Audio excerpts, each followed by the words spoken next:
अयोध्या धाम की जय बोलो दशरथ कौशल्य सुमित्र कैकंब की जय बोलो लक्ष्मण भरत शत्रुघ्न की जय बोलो पवन सुत वीर हनुमान की जय।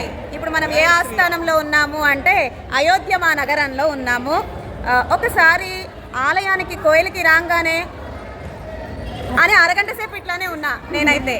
ఎందుకు అంటే అంత అద్భుతంగా పిఎం మోదీ గారు తలుచుకుంటే సాధ్యము కానిది అంటూ ఏదీ లేదన్నమాట.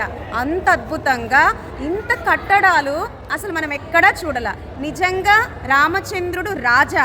అయోధ్యమా నగరంలో ఇక్ష్వాకు, మాందాత, అంబరీష, కట్వాంగ, దిలీపన్, ఖకుత్స్థన్, అదేవిధంగా అజమహారాజన్, అసమంజస్, అంశుమాన్, భాగీరథన్, ఇలా ఎంతోమంది రాజులు. 35వ రాజు మన రామచంద్రుడు అన్నమాట. అలా 35 రాజులు పరిపాలించిన రాజ్యం అయోధ్య మా నగరం. కనుక మన రామచంద్రుడికి ఇప్పటి వరకు ఒక చిన్ని టెంట్లో వెంచేస్తున్నాడు మన రామలల్లా.